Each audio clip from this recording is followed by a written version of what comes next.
Less in quantity. ये मैंने bracket में लिखा है, ऑप्शनल है। और which is more in quantity, जो क्वांटिटी में ज्यादा है। Which is less in quantity, which is more in quantity. Bracket में का मतलब है ऑप्शनल। आप इसको ही डेफिनेशन नहीं मान सकते, ये सप्लीमेंट है, डेफिनेशन के साथ लिखने वाला वर्ड है। अगर आपसे पूछा जाए what is solute, which is less in quantity, ऐसे मत बोल देना, ये सप्लीमेंट वर्ड है, आपका हेल्प करेगा, लेकिन ये डेफिनेशन नहीं है, ये भी याद रखना। तो which is less in quantity, which is more in, solute and solvent.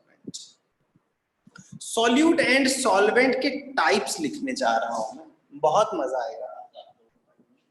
मैं इसको मिटा सकता हूं प्यारे बच्चों।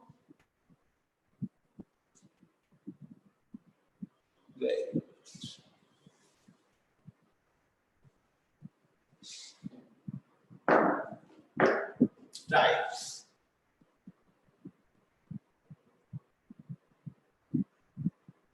solute, solvent, example, solute, solvent, example। solute मान लो सॉलिड है या लिक्विड है या गैस। सॉल्यूट सॉलिड भी हो सकता है, लिक्विड भी हो सकता है, गैस भी हो सकता है। और सॉल्वेंट सॉलिड भी हो सकता है, सॉलिड भी हो सकता है, सॉलिड भी हो सकता है। कोई ऐसा एग्जांपल देगा जिसमें सॉल्यूट सॉलिड है, सॉल्वेंट भी सॉलिड है, मैं उसे एक स्टार और लाइक भी दूंगा, दोनों दूंगा। देखते हैं।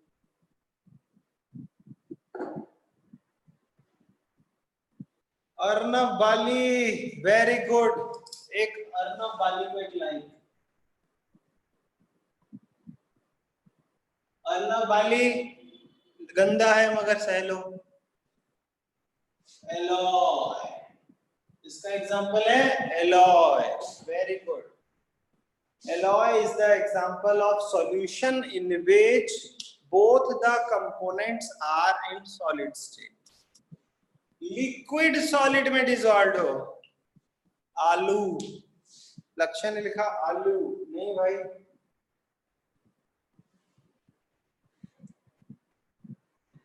लिक्विड सॉलिड में हो, इसका एग्जांपल है एमलगम।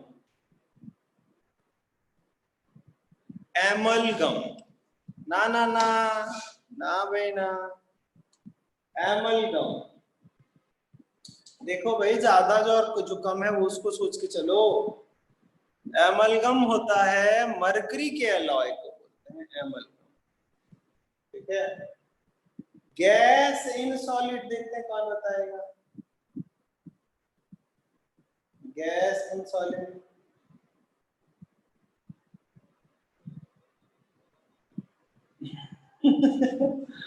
ओ क्या भाव भाई, ओ मारो मुझे ड्राई आइस लड़का।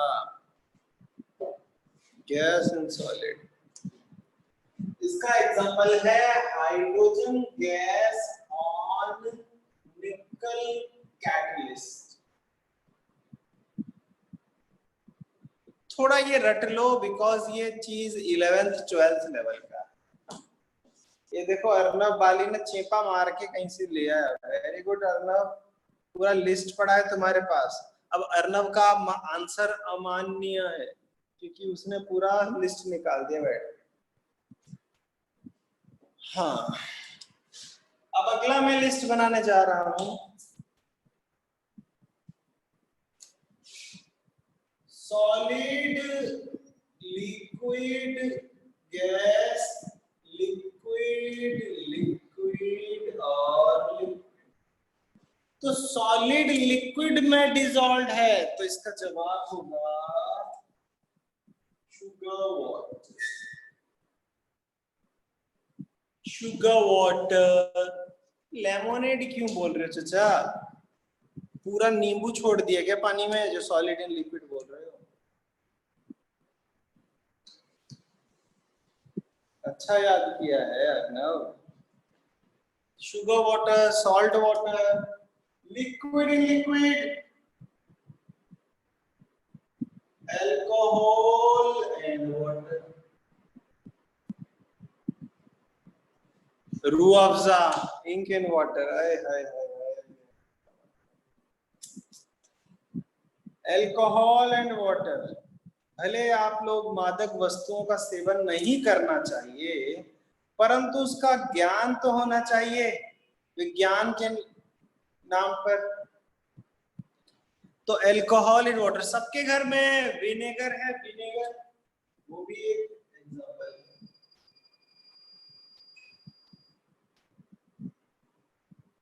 लिक्विड इन सॉलिड का। तो अगला है गैस इन लिक्विड। बिल्कुल सही भाई लक्ष्य, लक्ष्य का जवाब एकदम सही है। गैस इन लिक्विड का है सोडा वाटर। सोडा वाटर जिसमें कार्बन डाइऑक्साइड होता है, तो इसका एग्जांपल है सोडा वाटर। अगर आप साथ साथ लिख रहे तो मैं ऊपर वाला मिटाने जा रहा।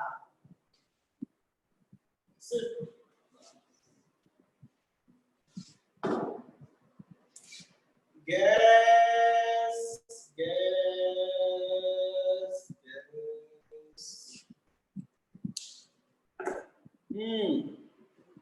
अब बताओ, सॉलिड गैस में डिसॉल्व है।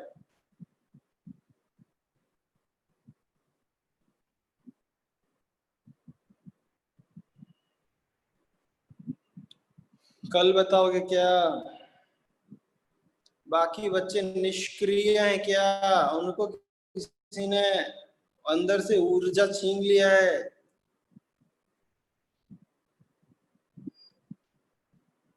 नैप्थलीन बॉल्स एंड आयोडीन दोनों सही जवाब है, because dust particle is not a solution, वो सस्पेंशन। सॉलिड इन गैस का एग्जांपल है नैप्थलीन और कैम्फर और आयोडीन इन एयर। इनडायरेक्टली जो सबलाइम होते हैं, सबलाइम यानी कि सॉलिड जो वेपर बन गए, वो सॉलिड गए कहां? एयर या गैस में डिसॉल्व हो गए। तो सबलाइम में सब्लिमेशन होता है, इसमें सॉलिड एटमॉस्फेयर में डिसॉल्व होता जा रहा है। मतलब समझ गए ना? Liquid in gas, liquid in gas, तो इसका क्या उदाहरण देंगे? वेरी गुड वंश, वेरी गुड। तो इसका एग्जांपल है water vapour in air. Water vapour in air, ठीक है। लास्ट देखते हैं कौन जवाब देगा। Gas in gas, gas he gas में डिसॉल्व है। रवनीश सिंह, ओ ये कौन है भाई? पहली बार इसका नाम सुन रहा हूं। इतना मच्छर गया कि लास्ट वाला एग्जांपल दिया। 1 महीने 2 महीने से पढ़ा रहा हूं, आज पहली बार एक्टिव हुआ। रवनीश सिंह बिल्कुल सही जवाब दिया है। Gas is gas air, because we know air is a mixture of gases. हमने खुद पढ़ा है छोटी क्लास में। एयर इसका best definition. Kavya 9th B, उसने कुछ पूछना चाहती। काव्या पूछिए, काव्या जी कुछ पूछना चाह रही हैं या ऐसे ही चेक करने के लिए बटन दबा दिया है? मैं देखना चाहती हूँ। ओहो काव्या जी, नो फॉर्मलिटीज, पूछिए।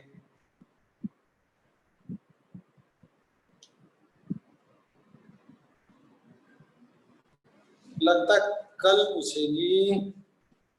ओ पूछा, बाय मिस्टेक एज एक्सपेक्टेड। यहां पर आपको समझ आया बच्चों कि सॉल्यूशन में फिजिकल प्रॉपर्टी के बेसिस पे कितने तरह के सॉल्यूशंस होते हैं? टोटल 9 टाइप्स के सॉल्यूशंस, 9 तरह के सॉल्यूशंस। तो अब हमारे पास एक टॉपिक और आने वाला है, how to separate. How to separate नहीं, वो सॉल्युबिलिटी पे शुरू होगा, सैचुरेटेड वगैरह, बहुत लंबा चीज है, अभी चैप्टर बहुत लंबा जाएगा। How to separate a mixture into its respective components। अगर मैं ज्यादा अंग्रेजी ना झाड़ूं तो देखा जाए तो हमें पता है मिक्सचर एक इम्प्योर है, और उसको अलग कर दो तो प्योर हो जाएगा। हम एक तरह से इम्प्योर को प्योर में सेपरेट कर रहे हैं। ठीक है बच्चों, तो मैं आपको मेथड ऑफ सेपरेशन पढ़ाने जा रहा हूं। ठीक है, अलग अलग कैसे किया जाए, जिसके अंदर सॉल्यूशन को भी सेपरेट करेंगे और सस्पेंशन को भी सेपरेट, यानी कि होमोजेनियस और हेट्रोजेनियस दोनों को सेपरेट करेंगे। मैं इसको मिटाऊंगा और एक प्यारा सा टेबल बना।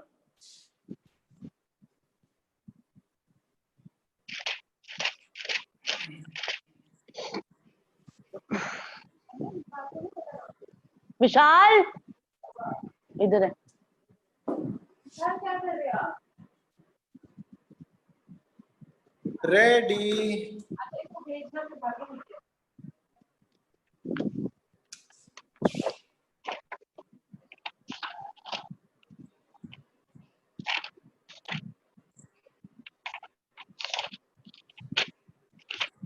मेथड ऑफ सेपरेशन, अरे यार क्या लिख दिया मैं।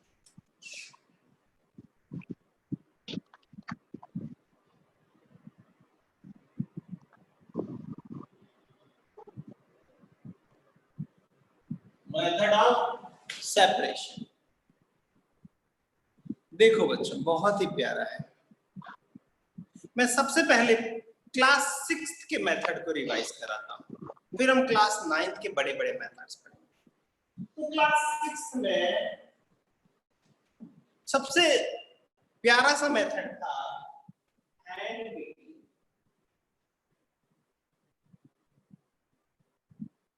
देखते हैं किस किस को याद है क्लास 6 के मेथड। हैंड पिकिंग एक, दूसरा दूसरा बिल्कुल सही, क्या बोलते हैं उसको, सीविंग। Hand picking, sieving. उसके बाद winnowing. Hand picking, sieving, winnowing, threshing. Threshing जाने दो, खेत में पहुंच जाएंगे। Magnetic separation, magnetic separation, sedimentation, decantation.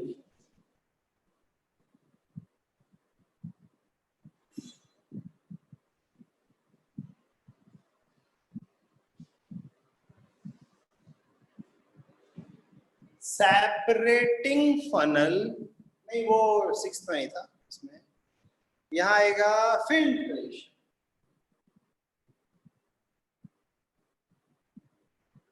Class 6 जिसको याद है, जिसने क्लास, मैंने अक्सर सुना है कि सर मेरे 8th तक तो हर सब्जेक्ट में फुल मार्क्स आते हैं, उन बच्चों से मेरा सवाल है कुछ और याद कर लो भाई जरा। Hand picking, sieving, winnowing, magnetic separation, sedimentation, decantation, filtration, crystallization. Hi hi hi hi, crystallization 6th में था क्या? क्रिस्टलाइजेशन, लगता है आप लोगों ने आईसीएसई बोर्ड पढ़ा है। क्रिस्टलाइजेशन, चलो लिख दो क्रिस्टलाइजेशन, बिकॉज़ 9th का नहीं है।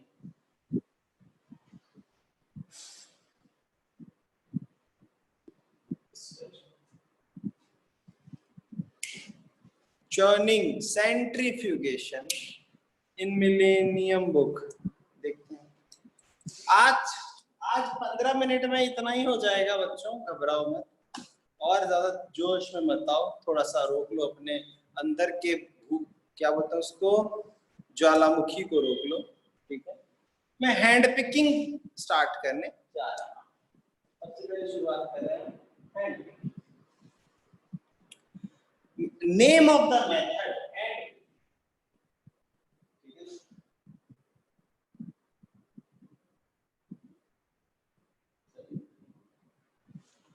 Name of the method is hand picking. Mixture की कंडीशन क्या होने पर हैंड पिकिंग इस्तेमाल, what is the condition of the mixture.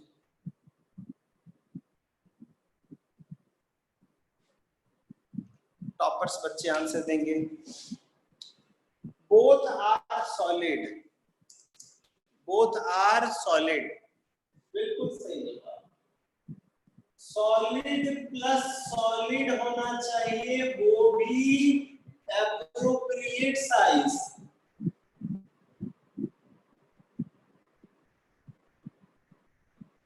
अब ये नहीं कि सर एलॉय के कंपोनेंट को अलग करो हाथ से, सॉरी शक्तिमान, हमसे नहीं होगा, लेकिन साइज जो है वो एप्रोप्रिएट होना चाहिए ताकि हाथ में तो आए at least. Condition solid plus solid appropriate size. Condition what is the apparatus required, apparatus हम किस चीज की सहायता से इसको अलग करते हैं, apparatus। देखो ये टर्म्स नोट करते जाओ क्योंकि हमें यही चीज काम आएगा। कुछ चचा अभी भी मेथड्स के नाम की लिस्ट बना रहे हैं, भगवान के लिए छोड़ दो। एंड चाहिए, अरे आंख भी तो चाहिए, बिना आंख के हाथ से थोड़ी होगा। अब देते हैं एग्जाम्पल, कौन बताएगा भैया एग्जाम्पल। गरीबों वाले एग्जाम्पल भी दे सकते हो, अमीरों आए हाय देखो एक आ गया, पल्सेस, कंकड़ दालों से कंकड़ निकाला है, आए hi hi, very good very good very good. गरीबों वाले एग्जाम्पल भी दे सकते हैं और अमीरों वाले एग्जाम्पल भी दे सकते हैं। यानी कि pebbles from grain, pebbles from grain. अब खेत में 2 टन ग्रेन पड़ा है, उसमें से पेबल्स निकालना है। नमस्ते, ये रसोई वाला काम है, किचन की बात, किचन में काम करना। गार्डन से घास निकालना है, सांड मत छोड़ देना, वो घास के साथ गार्डन भी खा जाएगा, आपको ही ये काम करना पड़ेगा चुन चुन के, ठीक है। तो ये भी गार्डन से अगर घास निकालना है, खेतों से घास निकालना है तो हम हाथ से ही करते हैं, ठीक है। लेकिन अब अमीरों वाला एग्जांपल, डायमंड को ऑब्टेन करते हैं फ्रॉम माइंस या ओर। डायमंड के ओर में से डायमंड को निकालने के लिए हम कोई रोबोट नहीं छोड़ते या फिर कोई मशीन नहीं छोड़ देते, इंसान हाथ से ही करता है। अगर मान लो कल को आप लाइफ में कुछ बन नहीं पाए, लाइफ में मान लो कल को कुछ बन नहीं पाए और आप सोचोगे यार मैं मजदूर बनना चाहता हूँ, तो मजदूर बनना है तो डायमंड के माइन के मजदूर बनो, उनकी सैलरी भी लाखों में होती है, ठीक है। तो लाइफ में अगर मजदूरी बनना है तो डायमंड के माइंस में जाके मजदूर बनो, जहां पे तुम लोगों के सामने टेबल में इतना थैला भर के मिट्टी आता है रोज, मिट्टी, और उस मिट्टी में से लेंस लगा के दिन भर छोटे छोटे कंकड़ अलग करके डायमंड को सिलेक्ट करना है, समझे कि नहीं। सैलरी लाखों में होती है, बात समझ आई। तो ये है गरीब वाला भी एग्जांपल और अमीर वाला भी एग्जांपल। तो हैंड पिकिंग कितना असरदार है, देखा। अगले मेथड की तरफ बढ़ते हैं। मैं इसको मिटा रहा हूं। ये चीज इतना कॉमन है सब में, इतना तो सब में कॉमन होगा। सीविंग, सीविंग, सीविंग में कंडीशन होना चाहिए। आय अंश, तूने बिल्कुल भगवान विष्णु का क्या बोलते हैं उसको, विराट स्वरूप क्या ले लिया है। उंगलियां भी 10 हैं तेरे पास भाई, हाथ भी 10 है, उंगली 100 है, आता टाइप है। कंडीशन पहला तो सॉलिड प्लस सॉलिड होना चाहिए, और दूसरा कंडीशन है डिफरेंट साइज। दूसरा कंडीशन है डिफरेंट साइज। अगर डिफरेंट साइज नहीं है तो आपका सीविंग मेथड किसी काम का नहीं। Solid plus solid similar size तो हैंड पिकिंग ही होगा, and solid plus solid different size हो तो सीविंग आराम से हो जाएगा। उसके लिए apparatus चाहिए सीव, एक सीव चाहिए, एक सीव चाहिए, सीव ट्यूब।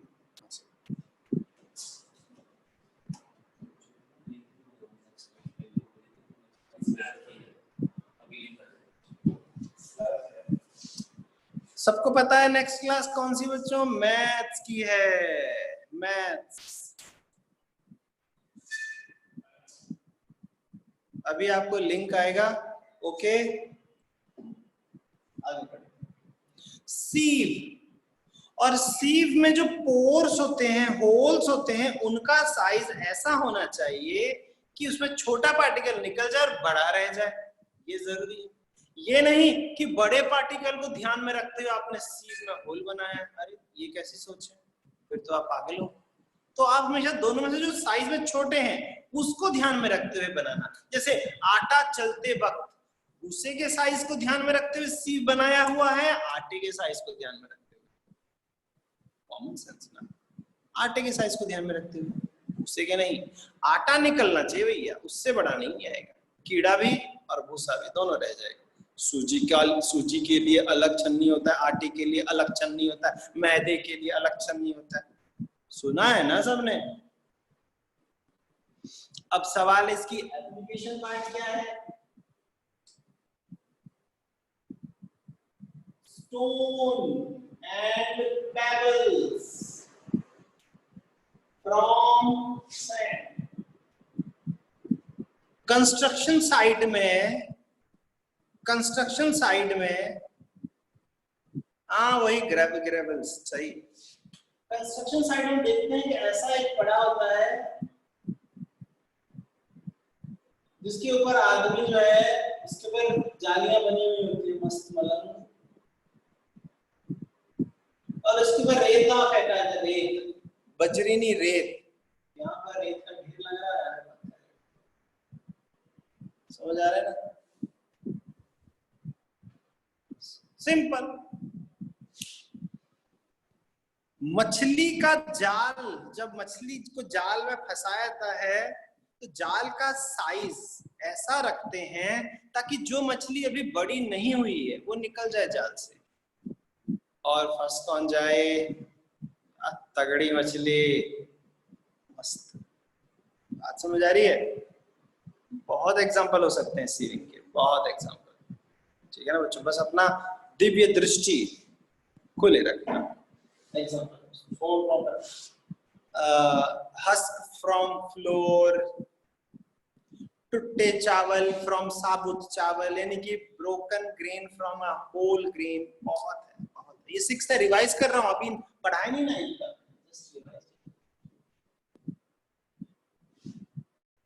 अगला मेथड है विनोइंग।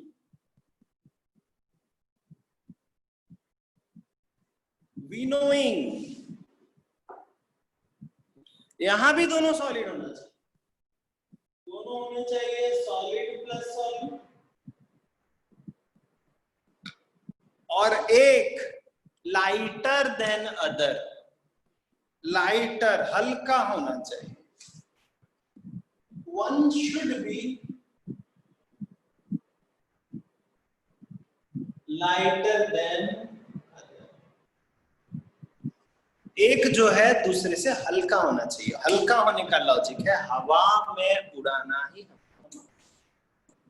apparatus, apparatus, देखना बच्चे क्या लिखेंगे। विनोइंग का apparatus क्या है? बिल्कुल सही काव्या, विंड बहुत जरूरी है, विनो का होना जरूरी नहीं है, विंड का होना जरूरी। Wind conditioner. चलो और एक कोई सा विनो लिख देता हूँ, विनो लिख देता हूँ।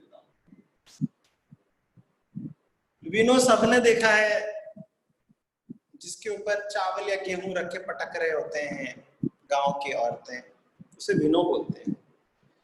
ऐसे ऐसे मेरे देश की धरती वाला सीन देखा। तो इसका मतलब ये है कि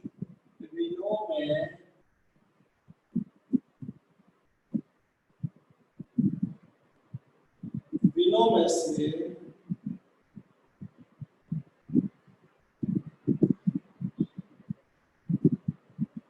गिर रहा है, चल रहा है। पंखा लगाया मैंने फराटे वाला, वो जो होता है ना पंखा जो बंदा उड़ा ले जाता है, वो पंखा। वो क्या उड़ा ले जा रहा है? हस्क, हस्क उड़ा ले जा रहा है। और यहाँ पर क्या जमा हो जा रहा है? ग्रेन। अब ये मत बोलना सर ये बंदा उड़ा सकता है तो हस्क ग्रेन को क्यों नहीं उड़ा रहा है? तेज थोड़ी चला है मैंने, धीरे चला है। तो मस्त मलंग होके हमारा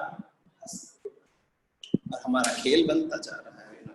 ठीक है, तो ये विनोइंग है।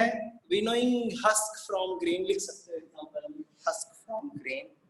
या फिर और भी एग्जांपल लिख सकते हो। क्या लिख सकते हो भाई विनोइंग में?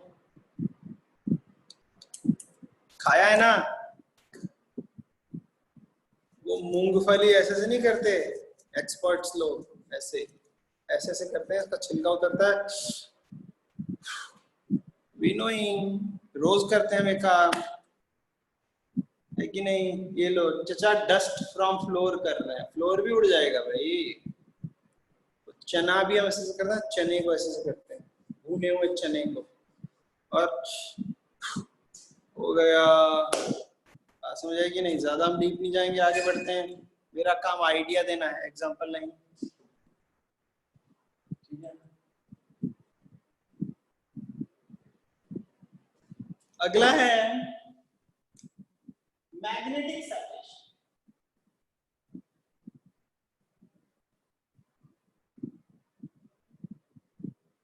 मैग्नेटिक सेपरेशन में भी यहाँ दोनों होने चाहिए सॉलिड।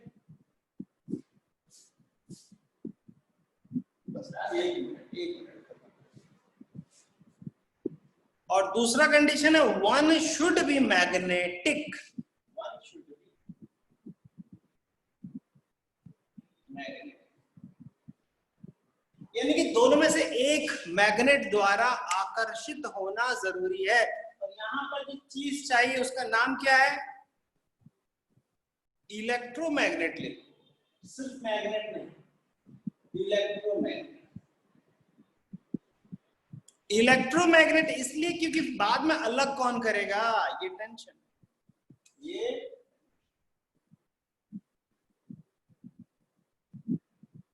मैंने इलेक्ट्रोमैग्नेट इसलिए बोल रहा हूं क्योंकि हमने देखा है,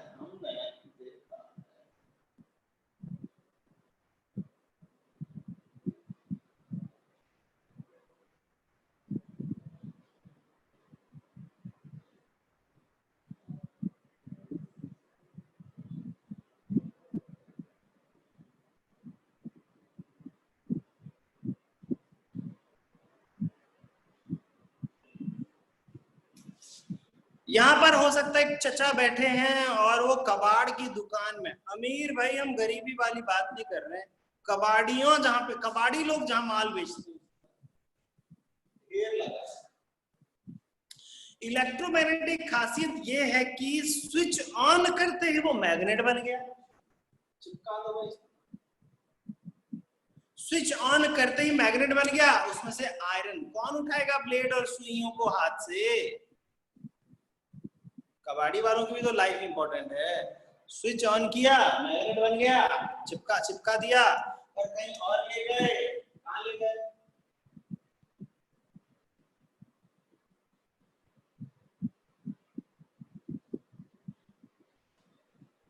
ट्रक में स्विच ऑफ किया, धड़ धड़ धड़ धड़ धड़ धड़ धड़